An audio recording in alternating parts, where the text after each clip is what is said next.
Might have led Rogan to get a bit more fired up than usual. First of all, he wrote about what the sources there, the original study. Just because someone gets in an accident and they're high, because hold on, stop. No, hold on a second. You interrupt way too much. No, you need to stop. You talk hold in on paragraphs. A second. No. I don't talk in paragraphs. Ahead. I make full points. If people are high a lot and the same amount of fatalities exist, but the people that get checked once they get into these accidents happen to be high, it does not necessarily mean that marijuana caused those fatalities. It could be that you have an increased incidence of people doing marijuana and altercations that could not have been avoided. It could be. So all these things are good. Marijuana is one of the things that are good. And don't shore, man. Just like you don't shore turmeric, you don't shore ginger, you don't shore a reduced sugar diet. All those things that reduce inflammation are good for you. I don't buy that smoking marijuana would be as beneficial as a reduced sugar diet. And my point is that people get so offended by me saying that and saying, but if you want to smoke, go ahead. You might be correct. Shouldn't be offensive. But it doesn't matter because it's not a contest to see what's the most beneficial. And things would continue to heat up as they dive deeper and deeper into this topic until eventually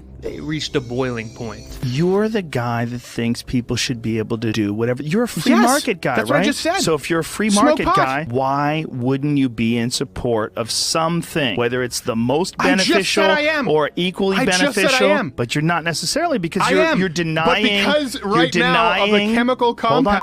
You're denying. Watch it. Come on. It's been a good conversation. We're friends. I'm just joking. Since marijuana legalization, highway fatalities in Colorado are at near historic lows. You haven't bringing up the source that you want to find. Washington Post. Bring up the study right there. Yeah, Washington Post. Bring up the study that we wrote. We wrote about it on our website. Look, I don't care about your website, you Since marijuana legalization, highway fatalities in Colorado Since you called me Since you called me a puss, and you do this with the crazy lady at a comedy club, buddy, you think if you scream enough that it makes a point. My point is, I don't care about it. I don't think that if we scream enough. And you just said I was interrupting. You're interrupting now and screaming. Because I don't care about it put enough. up a post and you're not But I don't buy ignoring that it's as valuable as a low sugar diet. And the fact doesn't have to be as valuable. That you can't have a conversation about this as civilly as you did every other issue tells me that there's a problem. This is a TNT powder keg. I can. The problem is I get very defensive when people start talking over me. Now, while Joe isn't as fiery in this last argument, he does take a hard stance against Candace Owens and her beliefs about climate change.